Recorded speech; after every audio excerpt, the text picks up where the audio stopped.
Le point numéro 3, c'est donc le point très important de notre conseil. Tous les autres le sont aussi, mais c'est quelque chose que nous attendons tous les ans avec impatience. Et là, donc, Jean-Claude, c'est ta première, donc félicitations, le débat d'orientation budgétaire. Je réclame votre indulgence, c'est la première. Donc, le point 3, le débat d'orientation budgétaire. Je vous rappelle quand même que ce débat, c'est pour prendre acte des informations, donc il n'y aura pas de vote. C'est vraiment prendre acte. Donc, ce document, vous l'avez tous reçu. J'espère que vous avez pu le consulter. Je ne vais pas vous en faire une lecture exhaustive parce que ça va être un peu compliqué, un peu long. Il y a 30 pages, donc ça ne va pas être forcément évident. Les premières pages que vous ne verrez pas parce que sur la présentation, on les a enlevées, c'est plus... des pages qui relataient la situation actuelle suite à la pandémie. Alors, je vais vous donner deux chiffres et puis je m'en arrêterai là. La croissance économique du pays en perte de PIB en volume réestimé entre moins 10% et moins 11% en 2020. Et la prévision de croissance en 2021 est de plus 8% du PIB, mais ça reste quand même, comme le dit la personne qui a fait cette note de conjoncture, très surréaliste. Quant au chômage, c'est aussi un point qui est important. Le taux de chômage de la catégorie A était déjà élevé avant le Covid. Elle était de l'ordre de 9%. Avec le Covid est estimé sur toutes les catégories A, B et C. Si on fait l'addition de toutes ces catégories-là, on devrait arriver malheureusement à un taux de chômage à 25%, ce qui est quand même assez catastrophique en soi. Et l'anticipation pour 2021 est de l'ordre de 11% sur la catégorie A.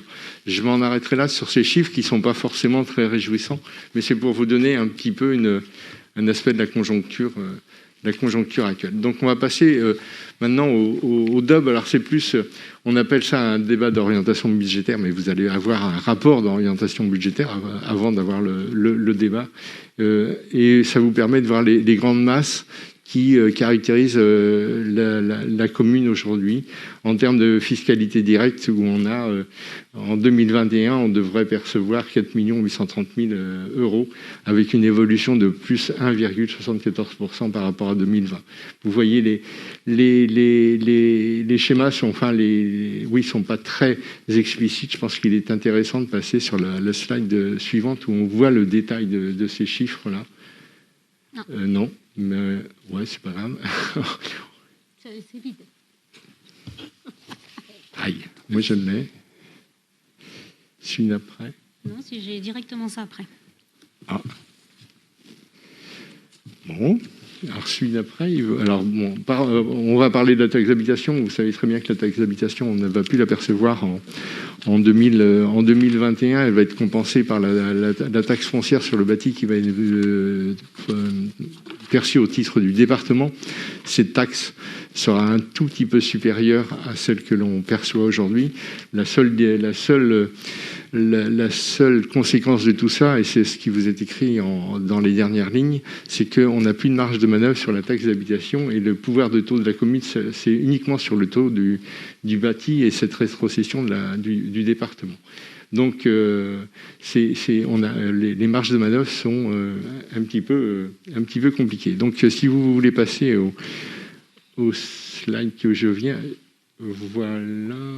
Donc ça, c'est ce que l'on perçoit au terme de la base de la taxe foncière du bâti et le produit de la taxe foncière du bâti que l'on percevra, qui est de l'ordre de 2 271 164 euros. Ça, c'est pour le bâti. Après, vous verrez le non-bâti. Si le non-bâti veut bien... Voilà, le non-bâti, nous percevrons 72 681 euros. C'est un tout petit peu supérieur à 2020. C'est en légère progression. Faut pas. C'est ce qui fait, c'est ce qui est intéressant. La progression est de 1,21%. Donc, si on fait le bilan de ces trois postes, alors Ne vous méprenez pas sur le produit de la taxe d'habitation en 2021. Je viens de vous dire qu'on ne l'apercevrait pas, donc le terme est un peu impropre. C'est pas la taxe d'habitation de 2021, c'est la rétrocession du département qui sera de l'ordre de 2 311 000 euros, 634, pardon, un peu supérieur à 2020 quand on percevait la taxe d'habitation, et ce qui nous fait une augmentation de 74% du produit de la fiscalité perçue par la commune. Tu peux passer à la DGF. Pardon ? Je peux passer à la DGF, non ? Oui, pardon. Oui. Donc, la dotation globale de fonctionnement, là, vous avez de nouveau des schémas. Donc, on va passer. Enfin, ça vous donne les grandes masses, hein, c'est clair. Maintenant, on peut passer aux chiffres derrière. Voilà. Donc, on a une dotation forfaitaire qui est de 579 000 euros. Pour 2021, on a une dotation nationale de péréquation de 11 000 euros et une dotation de solidarité rurale de 119 000 euros. La dotation de solidarité urbaine, on ne la perçoit pas. Donc, au titre de la dotation globale de fonctionnement, nous verserons 709 000 euros. Donc, on a une petite baisse de 194 euros, c'est ça, oui, 194 euros par rapport à 2020, ce qui est pratiqué, ce qui est insignifiant, bien évidemment, mais enfin, c'est jamais bon d'afficher une baisse, mais enfin, voilà. Les chiffres sont relativement constants, bien qu'on ait perdu un peu par rapport à 2018, on a un peu plus qu'en 2019, et on est un tout petit peu moins qu'en 2020. Ça, c'est la dotation globale de fonctionnement que l'on percevra. Le fonds de péréquation, c'est un fonds qui permet, comme vous pouvez le lire, de réduire les écarts de richesse fiscale. Nous payons, enfin on le verra sur le slide suivant, on paye la FPIC, on le paie, mais on ne perçoit rien. Donc c'est ce qui explique la dernière phrase, on est contributrice, donc vous voyez notre contribution. Elle est de l'ordre de 23 700 euros pour 2021. Elle est un peu moins élevée elle est un tout petit peu plus élevée qu'en 2020. Elle est un peu moins élevée que 2019 et moins élevée que 2018. Donc, mais il n'empêche que nous sommes contributeurs, mais nous ne recevons rien derrière. C'est la règle. C'est malheureux, mais c'est comme ça. C'est pas nous qui avons édicté les règles de rétrocession ou d'attribution. Donc, ça vous donne un état de ce montant de le FPIC. Les recettes de fonctionnement, les recettes réelles de fonctionnement, là aussi, on vous a mis un tableau, enfin un schéma, qui vous donne de nouveau ces grandes masses. Vous voyez les impôts, la part représentée par les impôts et taxes, et les autres recettes d'exploitation et aussi les dotations, subventions, participations. Si on prend le tableau suivant, enfin les chiffres suivants, vous voyez qu'en impôts et taxes, on est pratiquement à 340, 395, 6 340 000 en 2021 pour 6 395 000 en 2020. On a les dotations de subventions de participation, les autres recettes de participation, les produits exceptionnels, les 2 000 euros que vous voyez à la fin, ce sont des subventions liées essentiellement à la culture. En 2020, on avait perçu 8 359 euros, dont 6 000 qui avaient été octroyés à hauteur de 3 000 euros par le département et 3 000 euros par la région pour les corbeaux dynamiques. Voilà. Donc ça vous donne un état de la structure des recettes réelles de fonctionnement. Où vous voyez que les impôts et taxes représentent 72% quand même. C'est ce qui est le poste le plus important. Après, la partie gauche est un peu tronquée. Alors, je ne vais pas essayer de vous... je vous le dis parce que si vous me posez la question, il manque la dernière ligne, c'est dotation et participation. Oui. Et celle d'avant, c'est produits de gestion, produits de gestion courante. Produits de gestion courante. Ouais. Voilà, c'est ça. Mais le document a été un peu tronqué. Voilà. En dépenses de fonctionnement, donc, les charges à caractère général, ce sont les charges qui permettent de faire vivre au quotidien la commune. Donc vous voyez qu'aujourd'hui, en 2021, elles sont à hauteur de 1 645 785 €. Les autres charges de gestion courante, c'est ce qui n'est pas dans les charges à caractère général. Le détail, je ne peux pas vous le donner comme ça, je vous le donnerai si vous me le demandez, mais sachez que les évolutions de charges des charges de gestion de la collectivité passent de 2 240 000 à 2 545 000. Ça fait une évolution en pourcentage de 13%. Les charges de personnel en 2020 représentaient 66% des dépenses réelles de fonctionnement de la collectivité. En 2021, elles ne représenteront plus. Alors, vous me direz, c'est quand même un chiffre important, mais c'est normal. Il faut que la commune fonctionne. On a fait un réel effort et ces dépenses de personnel représenteront 63,62% de cette même section, donc en baisse par rapport à 2020. Mais ces dépenses représentent moins de la moitié des dépenses réelles de fonctionnement, ce qui est important à noter.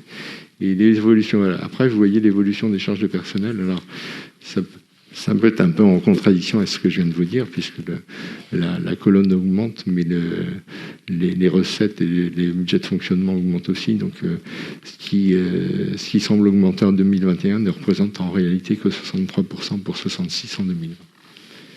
L'évolution des charges de personnel, vous avez les personnels là, vous avez le détail entre les rémunérations des personnels titulaires, des personnels non titulaires et les autres dépenses. Voilà. Nous avons donc les charges de personnel à hauteur de 4 890 000 € pour 2021. Ça, c'est la prévision, sachant qu'en 2020, on était à 4 810 000 €. L'évolution des dépenses de réelles de fonctionnement en charge de gestion, ça reprend un petit peu tout ce qu'on a dit sur les tableaux précédents. Donc c'est une synthèse. Il y a pas c'est les mêmes chiffres. Vous les retrouvez sur les tableaux que l'on vient de voir. Ce qui fait une évolution en pourcentage de plus 5,89%. Donc si on reprend la répartition, on retrouve donc les charges de personnel à hauteur de 63%. Et puis là aussi, on est un peu tronqué sur le côté. Les charges financières, les charges exceptionnelles, les charges de caractère général qui représentent, enfin tout ça, ça donne la répartition de la structure des dépenses réelles de fonctionnement. Avec le poste important, qui est donc les charges de personnel, mais qui s'explique aisément. L'endettement de la collectivité, je pense que c'est important aussi de le voir. La dette par habitant, elle baisse. Elle est en 2020, pardon, elle est nettement inférieure à celle de 2019, qui était elle-même inférieure à celle de 2018.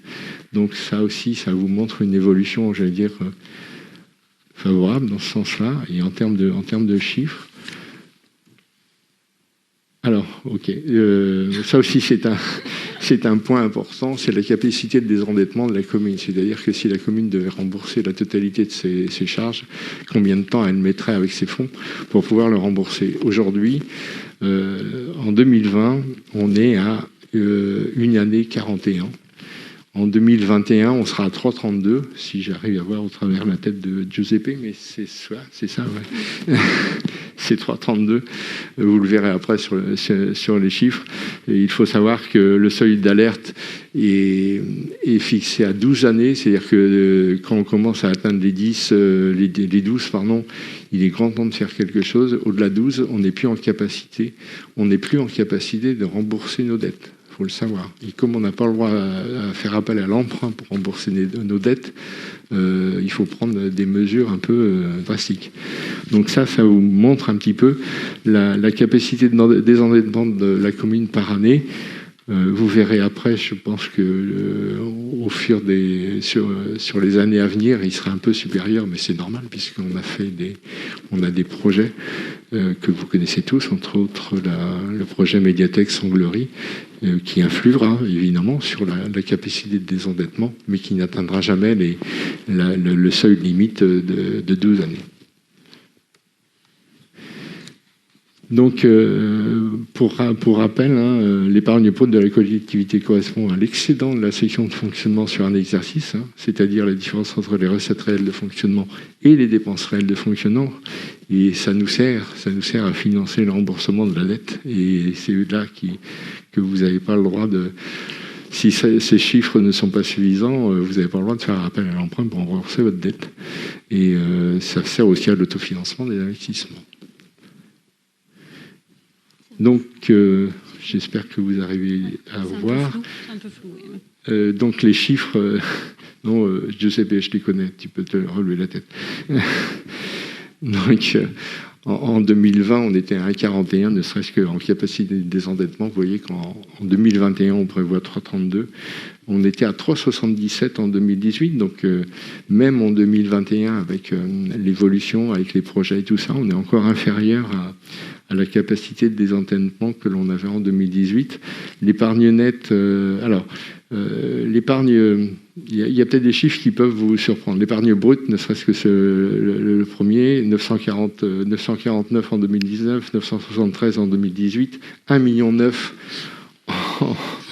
en 2020, pour retomber à 1,151 en 2021. Le 1,9 million en 2020 s'explique puisqu'on a perçu une subvention de la DRAC pour le projet Médiathèque, ce qui a fait gonfler cette épargne brute de 605 000 €. Donc, pour avoir un chiffre qui soit, j'allais dire, cohérent pour que ça soit dans la moyenne des autres, vous enlevez, si vous voulez, 600 000 € à 1,9 million, mais ça vous donne quand même une épargne brute à hauteur de 1,3 million, ce qui est quand même pas négligeable en soi.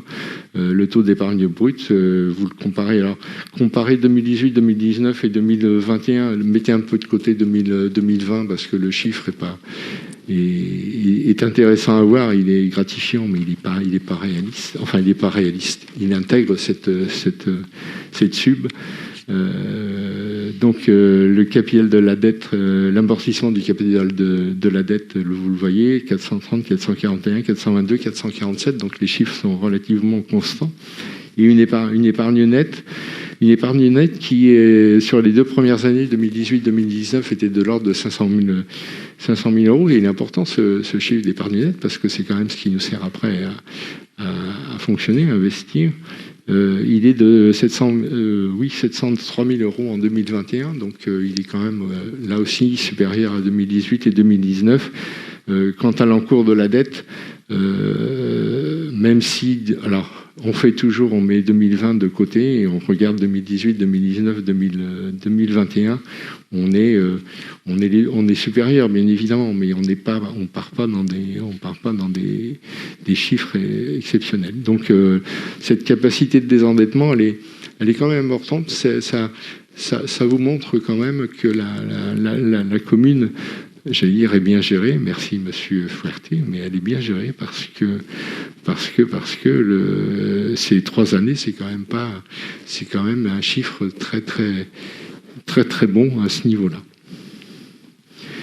Les IMO, eh bien, ne vous méprenez pas comme je l'ai fait moi il y a pas très longtemps.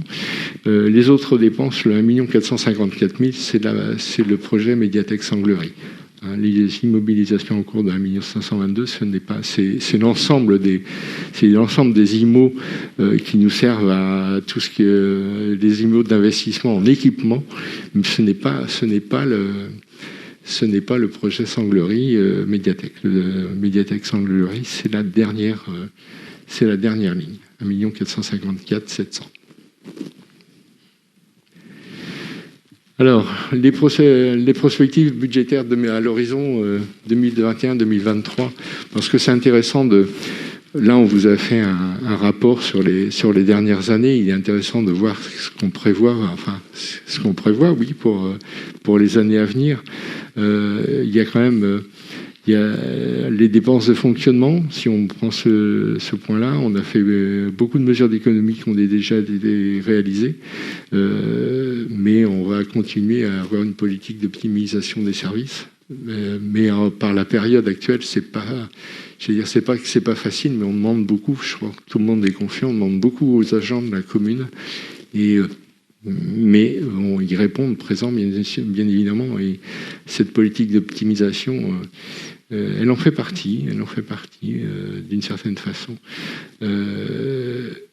Sur les dépenses de personnel, à périmètre égal, le travail d'optimisation en interne, il permet de contenir notre niveau de dépenses malgré la hausse incompressible de la GVT. C'est le cas c'est ce qui va se passer sur les années à venir.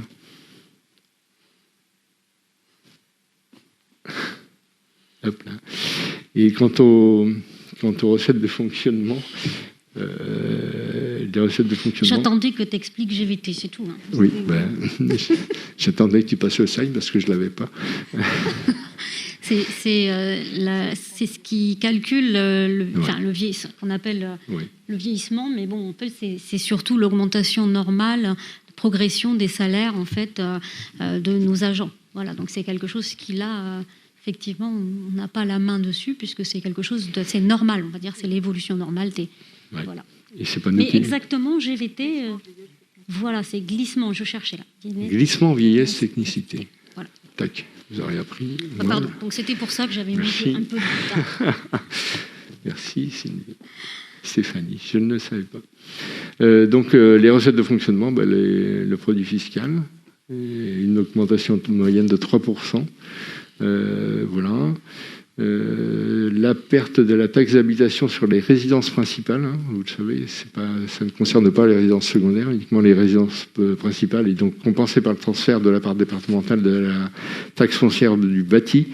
Mais ça va stagner, c'est-à-dire qu'il ne va pas y avoir une progression sensationnelle de cette dotation. Et on est plus à une tendance baissière sur les dotations et participations, sans prendre en compte toutefois le passage de la ville à plus de 10 000 habitants. Alors pourquoi on a mis ça ?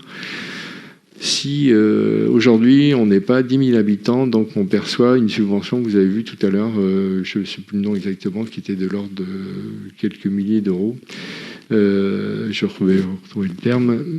Si on passe à 10 000 habitants, on perdra cette subvention, mais on ne sera pas éligible à la subvention de la métropole. Donc ça sera vraiment une perce sèche plein pot pour nous.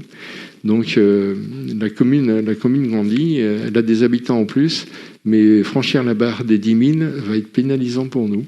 C'est-à-dire qu'on va perdre une dotation et on ne sera pas éligible pour percevoir l'autre. Donc c'est un peu délicat, on le sait, mais il faut le savoir. On gagnera sur l'augmentation du nombre d'habitants quand même. On gagnera sur le nombre d'habitants et de gens qui perdront. Sur l'assiette, Oui. Donc au final, ça devrait plutôt s'équilibrer ? Non, c'est un peu moins ? Non, on perd... Un petit peu en baisse. On sera un peu en moins. On sera pas à l'équilibre. Pardon. Vous savez qu'aujourd'hui on a engagé, pas aujourd'hui, mais le projet de médiathèque a débuté. La commune est entrée dans cette année dans la première phase de construction. Ça a été dit aussi tout à l'heure. Les fins des travaux sont programmées pour 2022. Le coût du projet global, qu'on s'entende bien, c'est les 4 679 000 euros. TTC, c'est le projet global, c'est-à-dire médiathèque plus sanglerie. Ce n'est pas simplement la médiathèque. Et on a des recettes de financement attendues à hauteur de 2 057 400 euros, représentés par de la SUB et de la FCTVA. En regard du projet de 4 679 000 euros, c'est ce qui avait été prévu. De toute façon, on n'a pas bougé sur ces chiffres-là. Donc, ce qui explique, voilà. Alors, ça, c'est, je pense que vous l'aviez demandé. Je pense que c'est important que vous l'ayez. C'est le financement de l'opération Médiathèque Sanglerie. Je ne sais pas si vous l'aviez dans le document qui vous a été envoyé. Je ne suis pas sûr, mais on l'a rajouté dessus parce que c'est une info importante. Donc, vous voyez tous les postes de dépenses en opération et toutes les recettes d'opération sur cette opération-là, ce qui vous montre bien ce que je viens de vous dire à l'instant. Pour un projet global à 4 679 449, on est même allé jusqu'au centime. On a une recette d'opération de 2 57 708,60 €. Donc le coût pour la ville, il est de 2 621 740,60 €. Voilà. Là, vous avez tout. Je devance votre question sur les recettes d'opération sur les collections. On a parlé lors du dernier conseil municipal qu'on tablait sur une subvention à hauteur qui pouvait se situer entre 35 et 50%. On a fait la demande, on n'a pas la réponse, mais dans un budget, il vaut mieux se mettre sur la partie basse. Donc on a valorisé à hauteur de 35%. Comme ça vous donne, on ne sait pas, on n'a pas de, c'est pas on s'est pas leurré en fait. On a pris les chiffres les plus bas de façon à avoir une estimation la plus juste possible. Tout ce qui pourra être en plus, ce sera bénéfique pour la commune. Mais dans l'état actuel des choses, ne sachant pas, on a pris la partie basse. C'est pour ça que vous voyez les collections à 35%, alors qu'on a pu annoncer l'autre jour quelque chose de supérieur. Ça vous donne l'état des dépenses et de ce qui a été prévu, tant en dépenses qu'en opérations. Les dépenses d'investissement à venir, donc on est toujours sur les années à venir, donc 2021 et plus. Il y a l'extension prévue du centre de loisirs et des locaux du périscolaire de la Tillonnière. Les études et les travaux débuteront en 2021 pour se terminer en 2023. Donc c'est une enveloppe globale de 1 180 000 €, avec des subventions possibles sur ce type d'opération et la perception de la FCTVA. Vous savez que pour mémoire, la FCTVA, quand on paye de la TVA à 20%, nous on récupère pas 20% comme les entreprises, on récupère 16 et quelques pourcents, si je me trompe pas. Donc on récupère pas la totalité de ce qu'on paye. Sur cette période également, 1 million € sera consacré aux emménagements équipements municipaux. Je pense que c'est indispensable et dans tous les domaines. Je pense que pour que la commune vive, il lui faut aussi des moyens, tant en aménagement qu'en équipement, et on ne peut pas faire l'impasse sur ce budget-là qu'on a valorisé à hauteur d'1 million €. Alors, l'encours de la dette par habitant, ça vous donne une perspective pour les années à venir. En 2020, c'est pour ça il ne faut pas trop 2020, on le met un tout petit peu de côté, mais enfin bon, c'est intéressant de le voir. On est à 312,30 € par habitant. En 2021, on va passer à 432. Bien évidemment, 2022 et 2023, on va sensiblement, on va dire, monter la dette par habitant. C'est normal, c'est notre projet, c'est les projets dont on a parlé tout à l'heure. Pour avoir une dette, l'encours de la dette par habitant qui va commencer à baisser en 2024 à hauteur de 659 €. Il faut que quand on vous met la moyenne de la strate par habitant, c'est à commune à périmètre égal sur des communes de même taille, de même taille que la nôtre. Vous voyez que la moyenne est à 828 €. Alors, faut jamais se dire, c'est chouette, on est en dessous. Non, ce qu'il faut, c'est mettre en parallèle ce dont on a besoin et puis ce qu'on est capable de faire.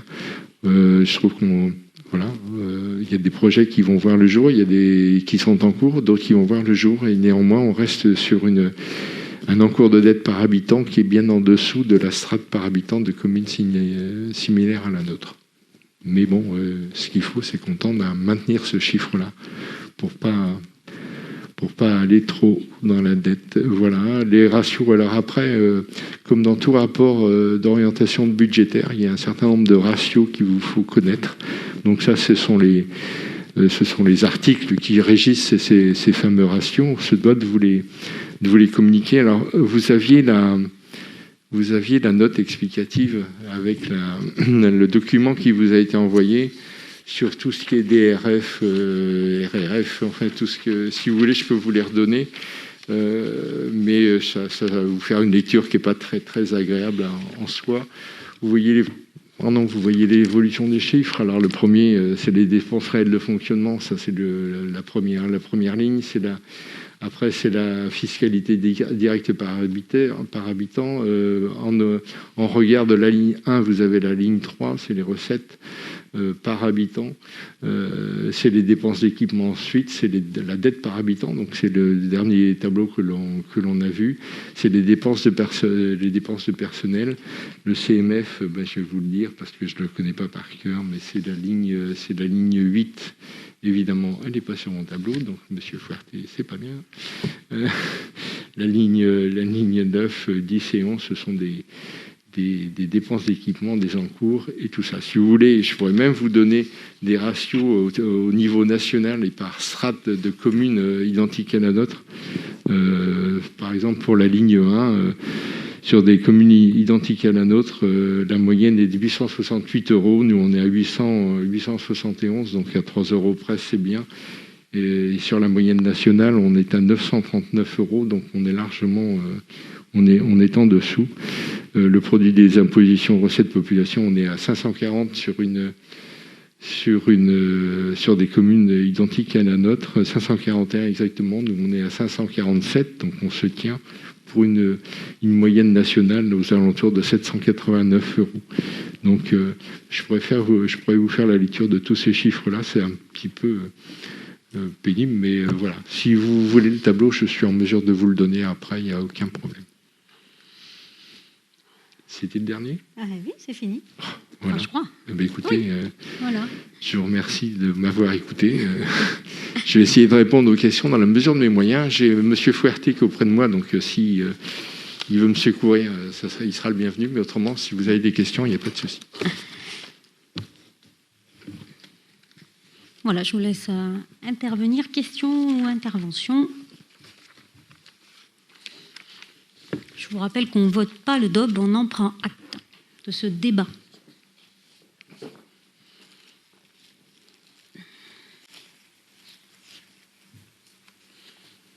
Écoutez, s'il n'y a pas de questions... Ah, pardon. Oh, pardon, excusez-moi. Je n'ai pas vu. Donc, il y avait qui ? C'est Laurent, c'est ça ? Laurent.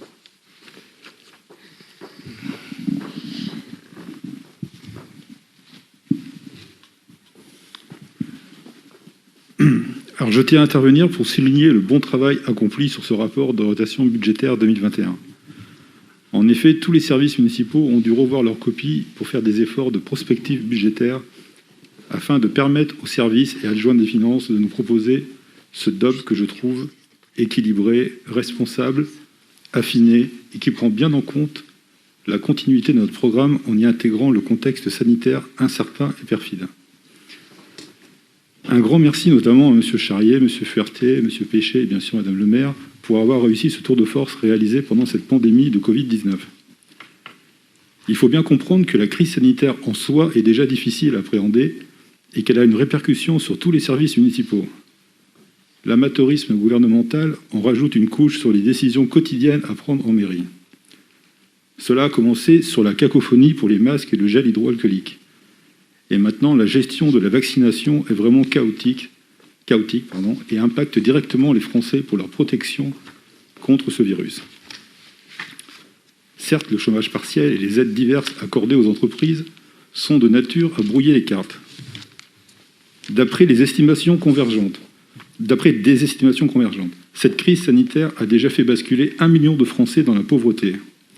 Ce million s'ajoute aux 9,3 qui vivaient déjà en dessous du seuil de pauvreté, 1 063 € par mois. Toutes les associations humanitaires disent être confrontées à une hausse considérable du nombre de personnes qui s'adressent à elles pour pouvoir survivre au quotidien. De l'argent, il y en a, l'État français emprunte à des taux voisins de zéro ou négatifs et voit sa solvabilité garantie par la politique de rachat de ses dettes, politique conduite depuis 2015 par la BCE. Mais où va l'argent? Pas de doute, il va moins à l'économie, aux besoins sociaux, au développement durable, aux investissements d'avenir qu'aux bulles spéculatives de toutes sortes, aux multinationales gavées de soutien financier, à la bourse, dans des opérations de fusion d'entreprises ou dans des restructurations menées à la hussarde.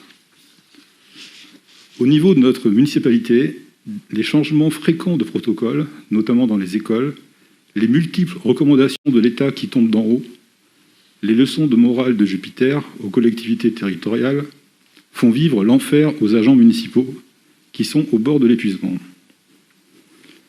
L'exécutif de la mairie ne trouve pas normal que l'État n'assume pas toute sa responsabilité sur les politiques publiques.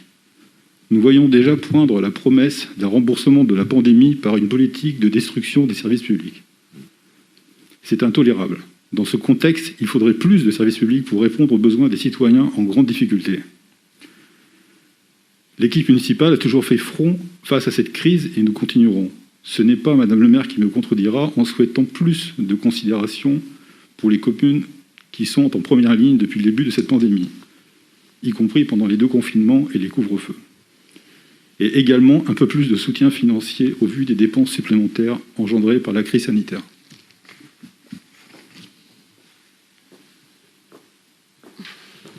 Merci Laurent. Est-ce qu'il y a d'autres souhaits de prise de parole? David?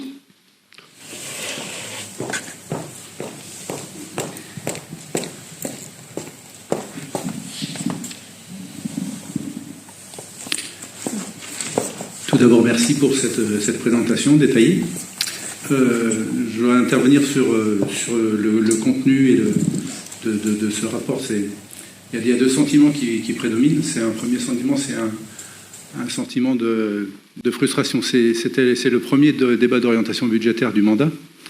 Nous pensons que ça aurait été l'occasion d'avoir une projection sur comment va se traduire la politique de votre majorité sur l'ensemble du mandat, d'avoir une vision sur plusieurs années de quels vont être nos investissements, comment on va se projeter sur plusieurs années. Cette vision, on ne l'a pas dans ce document-là. Il est certes très détaillé sur la partie finance.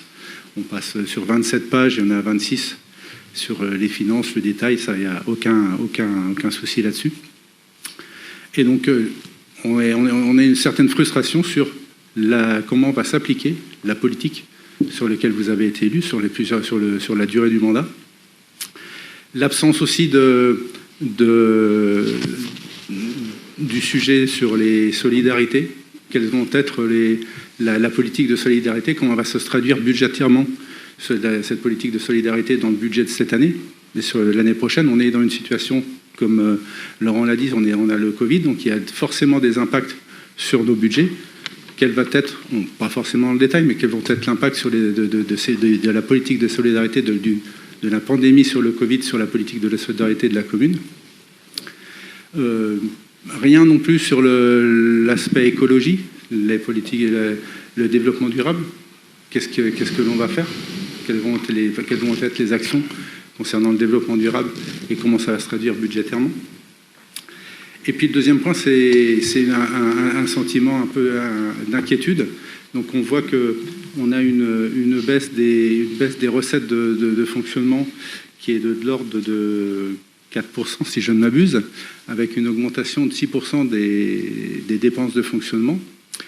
Les hypothèses qui ont été prises étaient d'une croissance du PIB en 2021 d'un peu plus de 7%, qui est aujourd'hui, on le sait tous, très optimiste. On parle aujourd'hui, la Banque de France parle plutôt de 5%, et encore, il n'y a aucune certitude, et je pense que ce sera plutôt à la baisse. Comment on va faire pour... si les recettes ne sont pas au niveau attendu, comment on va faire pour continuer à dégager de l'excédent budgétaire pour pouvoir investir, parce que notre commune est une commune en pleine croissance, comme on l'a dit, on a une augmentation du nombre d'habitants, donc il y a un besoin ces nouveaux habitants ont besoin de services complémentaires, donc il va falloir qu'on puisse épargner d'un côté pour pouvoir alimenter notre budget d'investissement, pouvoir avoir une capacité aussi d'emprunt. Comment on va faire autour de ça? Voilà nos questions et nos préoccupations.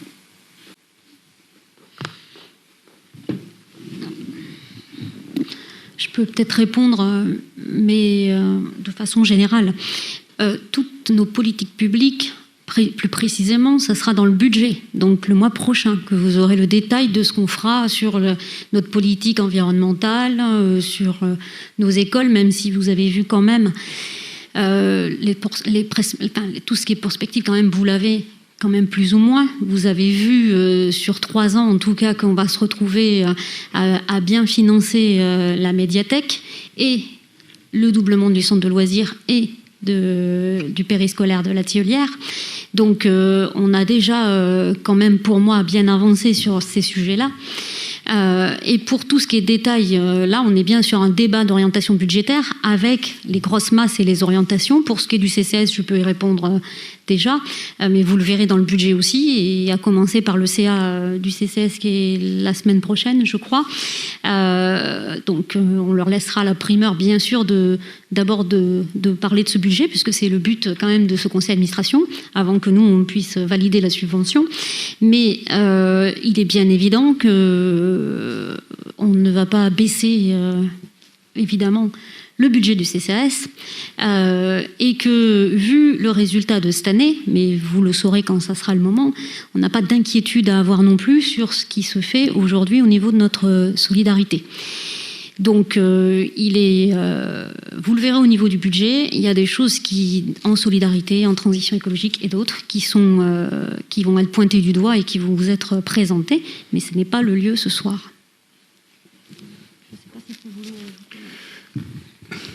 Non, je pense que c'est la réponse que j'allais faire. J'allais vous donner rendez-vous le mois prochain pour le budget, puisque c'est ce dont on débattra lors de notre prochain conseil municipal.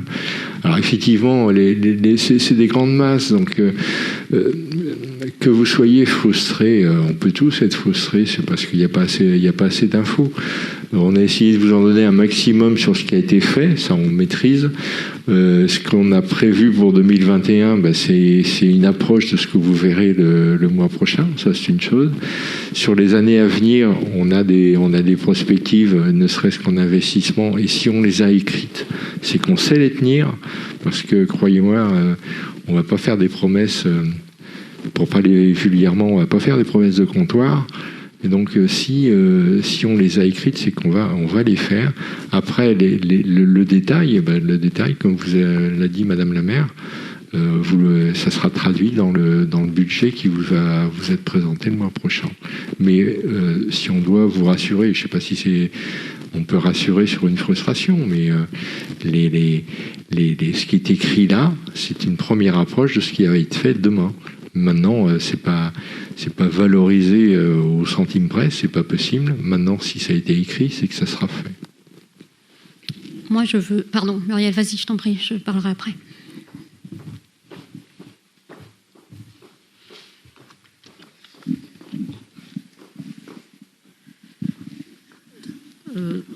Nous, on voulait aussi transmettre un peu nos remarques. Merci aussi pour cette présentation, même si... on sait que c'est pas simple de présenter un budget. On est assez d'accord sur le fait qu'effectivement, il y a la présentation du budget de l'année c'est un débat d'orientation. UN+1, c'est vrai que nous, on souhaiterait, effectivement, je ne veux pas faire la paraphrase qui a été dit, effectivement, avoir peut-être une prospection, une prospective sur plusieurs années, pas tant sur des chiffres, bien sûr, parce que ça se traduit.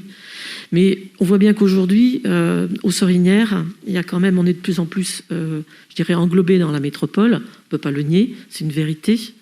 Aujourd'hui, il y a à la fois les investissements qui sont en lien avec les propres investissements forcément en lien avec des entretiens, avec les bâtiments qu'on a au niveau de la commune. On voit bien qu'on a des locaux qui sont de plus en plus, mais c'est comme ça, sont, je dirais pas vétustes, mais qui commencent à vieillir, ce qui est normal, qui vont demander de plus en plus, effectivement, un investissement important. Donc ça, c'est à prendre en compte.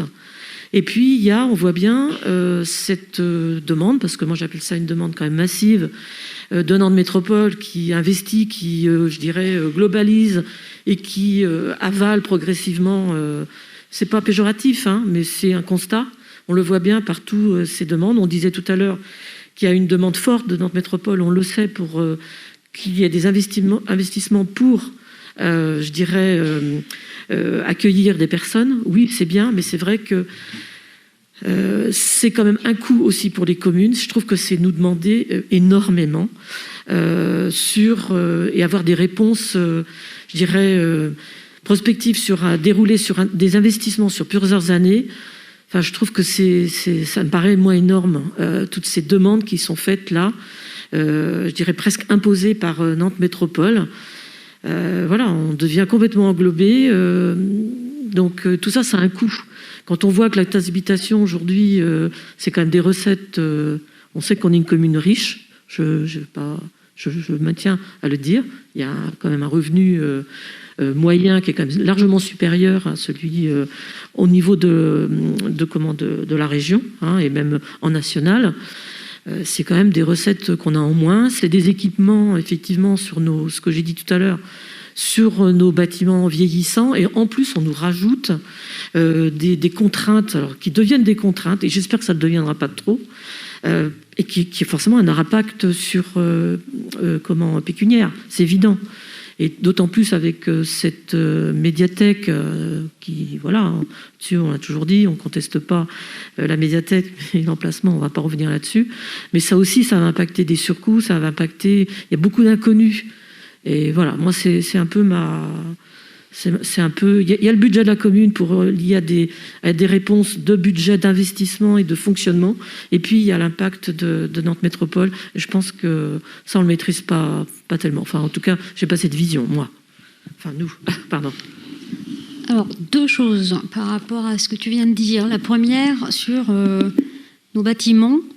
Tu vas être satisfaite au prochain budget, si vous le votez, puisqu'on a prévu un plan pluriannuel d'investissement sur nos bâtiments. Donc tu vois, c'est... Voilà. La deuxième chose, c'est par rapport à l'accueil des nouveaux arrivants. Il y a une semaine ou deux de ça, Pascal Prat était là donc, en mairie, mais on l'a reçu avec Patricia, notamment, et Cathy aussi, par rapport au logement social. Et notre PLH n'a pas bougé. C'est-à-dire qu'on a toujours nos 90 logements annuels avec nos 33 logements sociaux qui sont actés. Donc ce qu'on fait depuis maintenant le dernier PLH. Donc il n'y a pas eu d'augmentation. Il n'est pas prévu d'augmentation pendant ce mandat à nouveau sur le PLH. Donc on voit que ça, bien sûr, ça fait des habitants en plus, mais ce n'est pas déraisonnable et ça ne nous oblige pas à investir doublement, même si on a la réflexion à avoir sur c'est pas nouveau, sur cette fameuse école, hein, sur les classes. Et c'est en cours, puisqu'on en avait parlé déjà sur l'ancien mandat avec Nartex qui avait travaillé sur cette prospective. Et donc, c'est notamment une question qui fera partie, vous le voyez par rapport à notre budget, d'une deuxième partie du mandat, parce qu'on n'est pas suicidaire non plus. On ne va pas financer et une médiathèque et une école, et tout ça en même temps. Donc, on ne va pas se projeter. Et en même temps... Je pense que la crise qu'on vit aujourd'hui et depuis 1 an et qu'on ne sait pas quand c'est qu'elle va s'arrêter, il faut avoir un peu l'humilité de se dire ne prévoyons pas trop non plus parce qu'il faudra, et je suis rassurée quand je vois le budget en tout cas qu'on est en train de clôturer et qu'on va vous présenter sur ce qu'on a pu réussir à tenir cette année, qui n'était pas prévue. Hein, donc, je pense que voilà. Donc, moi, je crois que soyons réalistes, soyons humbles aussi. À un moment donné, il y a des choses qui nous impactent. Il y a des choses qui vont évoluer aussi. Je pense notamment à la TLPE, qui est aussi une source de revenus pour nous, qu'on a vu cette année diminuer, mais c'était notre choix qu'on a voté ici ensemble pour appuyer les entreprises, bien sûr, et qui demain sera perçu, sera un règlement local de publicité métropolitaine, donc avec une taxe locale qui aujourd'hui est perçue par les communes, mais qui demain, on ne sait pas comment elle sera perçue. Est-ce que ça sera la métropole qui la percevra, qui nous la reverse? Est-ce que ça sera plus le cas? Donc moi, aujourd'hui, des prospective, j'ai envie d'en faire, je voudrais en faire. Je voudrais avoir la boule de cristal et pouvoir me projeter même en 2026. Mais ce que je veux dire aujourd'hui, c'est que prenons les choses dans l'ordre avec les besoins nécessaires et les attentes de nos habitants et soyons humbles par rapport à la situation qu'on vit depuis un an. Enfin, moi, c'est ce que je souhaite retenir de cette dernière année, en tout cas compliquée, mais où on a tenu la barre et où on a réussi à pouvoir être là pour nos habitants. Et c'était, je crois, l'essentiel. Et j'en profite ce soir, mais Laurent l'a fait, pour remercier vraiment nos agents parce que, oui, ils sont épuisés. J'ai fait un appel à notre député lundi en disant que maintenant, au point où on en est sur les protocoles, il y a un moment où il ne va plus être possible de pouvoir répondre à tous ces protocoles-là qui arrivent de façon contradictoire parfois même. Et c'est très compliqué à gérer au quotidien. Et si demain nos agents sont épuisés, fatigués, qu'ils ne sont plus là, je ne sais pas comment vont gérer nos habitants, les parents et tout le reste. Donc merci à eux et merci à vous tous aussi parce que ça a été une année bien compliquée et on clôture entre guillemets avant de voter un nouveau budget, donc je trouvais que c'était intéressant de le rappeler quand même. Donc merci à eux parce que on n'a pas eu à fermer un seul de nos services pendant toute cette période et ça c'est très rare sur le territoire national et même métropolitain. Donc je crois qu'on peut se féliciter de ça. Et je pense que c'est ce qu'attendent en premier nos habitants d'avoir pu compter sur nous dans cette période délicate et inédite. Je ne sais pas si vous souhaitiez à nouveau... alors, Damien. Ouais, moi je voudrais rebondir sur la question de David, comment on va faire si les recettes ne sont pas tenues. Effectivement, c'est le principe d'un budget, c'est-à-dire qu'on part d'hypothèses. Voilà. Et si on est trop frileux, on va nous dire qu'on n'en fait pas assez. Si on est trop confiant, on va nous dire que c'est dangereux. Donc voilà, c'est simplement, on est parti d'hypothèses. Et effectivement, comment on va faire si les recettes ne sont pas tenues? On fait comme toute organisation qui gère un budget, c'est qu'on s'adapte à la réalité. Et l'exemple de la crise Covid en est un. Malgré ce qu'on a traversé, avec toutes les difficultés qui ont été traversées par l'organisation et donc par les agents, comme le soulignait Christelle, on tient un budget sur 2020 qui est tout à fait honorable. Voilà. Et qu'est-ce qui peut vous sécuriser, vous rassurer sur le fait qu'on va tenir les finances correctement pour la commune? C'est tout simplement notre historique. Ce qui doit vous donner confiance, c'est notre bonne gestion depuis 2001. Moi, je suis vraiment épaté parce qu'on commence en 2001 avec une dette par habitant qui est énorme. J'ai plus le montant, mais elle est énorme. Elle n'a fait que baisser depuis. Et là, maintenant, la super bonne nouvelle, c'est qu'elle est basse, elle est même limite trop basse. Et du coup, ça nous permet, comme nous le montre Jean-Claude, de gérer l'investissement et donc de gérer la dette. Voilà. Donc c'est ça qui doit vous donner confiance, je pense. C'est notre capacité à gérer. Et ça, c'est des faits, on le prouve depuis 15 ans maintenant. Bruno. Oui, merci. Au préalable à mon intervention, je m'associe à les interventions de Laurent, Christelle aussi, remerciements à l'adresse des agents qui sont confrontés depuis presque un an maintenant à cette crise sanitaire qui nous impacte. Voilà, beaucoup de professionnalisme, de disponibilité, donc dans des conditions difficiles pour tous nos agents, et je m'associe bien évidemment à tous ces remerciements. Pour en venir au DOB, ça a été dans la présentation qui a été faite, il y a quand même des indicateurs qui sont incontestables, qui permettent d'avoir à considérer que la maison est bien tenue. Je pense notamment aux éléments qui concernent la baisse de la dette, la capacité de désendettement, très en deçà du seuil d'alerte, le taux d'épargne quasiment constant aussi, qui atteste qu'effectivement le budget de la collectivité, le budget de la commune est bien tenu, et ça c'est tout à fait incontestable. Mais ce n'était pas le sens de mon intervention, de revenir sur ces aspects-là qui ont été très largement détaillés dans la présentation qu'a fait Jean-Claude. Moi, je suis très inquiet par rapport à ton interpellation, David, sur le manque de perspective dans cette présentation, de visibilité. Je suis désolé, mais c'est très difficile d'y voir clair actuellement. Quid de la crise sanitaire? Combien de temps ça va durer? Pour quel impact économique? Et justement, à ce sujet-là, il y a d'ores et déjà plusieurs indicateurs qui sont très alarmants. 10 millions, c'était dit par Laurent, 10 millions de nos concitoyens vivent en dessous du seuil de pauvreté. C'est un peu plus de 18% de la population, avec une augmentation de plus d'1 million en l'espace d'un an, sur la période de crise sanitaire. Le nombre de demandes d'allocation RSA a par ailleurs augmenté de plus de 14% au second trimestre 2020, si on prend juste cette période-là. Les associations, autres éléments d'information émanant des associations, je pense notamment au Secours populaire, lequel nous alerte par ailleurs en nous mettant en garde contre une flambée de la pauvreté sans précédent depuis la Seconde Guerre mondiale. Pendant les 2 mois de confinement à l'occasion de la première vague Covid, 1 270 000 personnes ont sollicité l'aide du Secours populaire dans ces permanences d'accueil, contre 3,3 millions sur toute l'année 2019.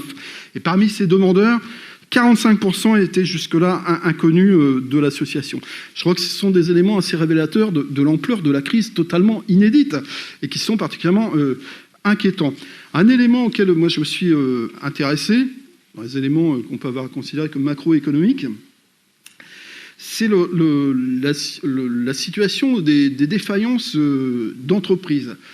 C'est intéressant de regarder ça d'un peu plus près. Alors c'est assez particulier, assez curieux, parce que si on prend l'exemple de 2019, on peut se laisser aller à penser que par rapport à l'impact de la crise sanitaire, que bien évidemment, quand je parle de défaillance, il s'agit de faillite, qu'il aurait pu être constaté une augmentation et une hausse très significative des procédures collectives liées à une situation donc de défaillance des entreprises.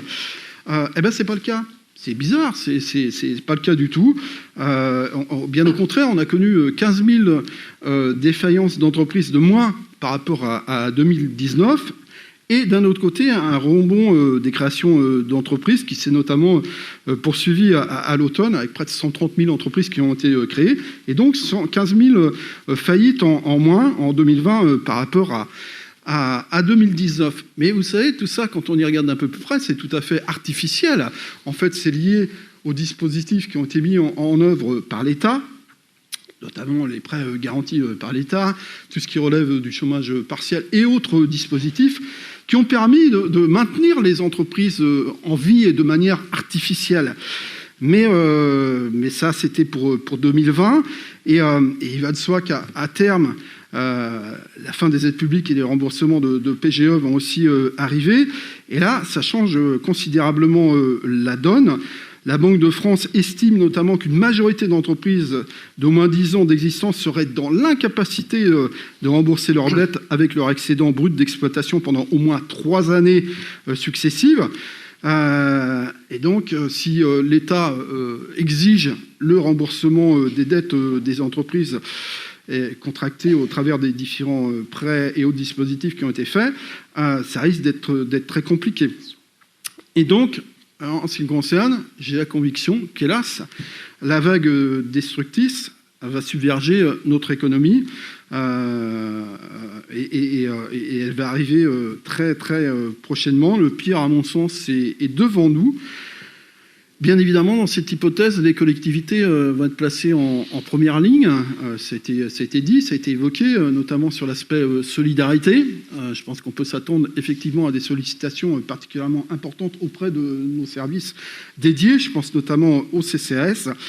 Et en conséquence, et je terminerai là-dessus, il me semble que les orientations qui sont portées au travers de ce débat d'orientation budgétaire intègre, par rapport à ces perspectives difficiles à venir, la dimension des risques auxquels nous allons être confrontés. Et c'est notamment en ce qui me concerne, pour cette raison, que je soutiens toutes les perspectives arrêtées pour le fonctionnement de notre collectivité et définies par notre majorité municipale.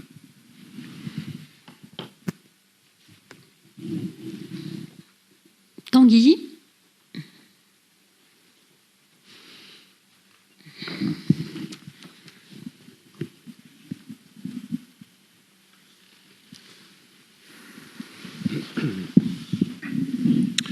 Alors bonsoir à tous. Comme il a été dit, ici au Sorinière, on est en première ligne. Et nos agents sont en première ligne. Et je trouve, comme l'a dit Christelle, très bien que nos agents aient pu maintenir le service public dans notre commune. Ça, c'est une excellente chose. Nous sommes tous en train de vivre une crise. Beaucoup de gens sont épuisés nerveusement. Et les années qui viennent vont être extrêmement difficiles. Donc, au sein du conseil municipal, tous ensemble, on devra aussi, quelque part, se serrer les coudes. L'opposition fera son travail. La majorité fera le sien. Nous, au sein de la majorité, nous entendons mener une politique d'investissement équilibrée pour notre commune, mais il y a des aléas. Bruno l'a évoqué. C'est l'État. À un moment donné, il peut aussi serrer la vis et mettre en difficulté tout ce qu'on a pu prévoir pour notre commune. Je pense que ce qui se passera après les élections présidentielles de 2022 va être décisif à ce niveau. Donc, on a notre politique, on a notre projet, on essaie d'avancer, mais voilà, il y a des éléments qu'on ne maîtrise pas, mais ce qu'on cherche à faire, on cherchera à faire au mieux pour les habitants de notre commune. Voilà.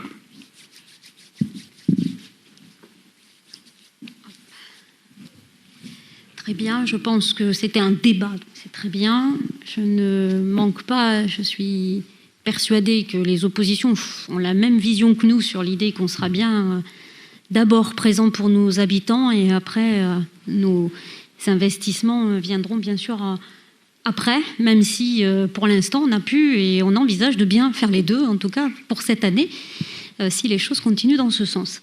Donc, on prend acte de ce débat d'orientation budgétaire et je vous donne rendez-vous, c'est pas fini, il ne faut pas partir, mais pour le budget. Donc, tu pourras prendre une bouteille d'eau, là, parce que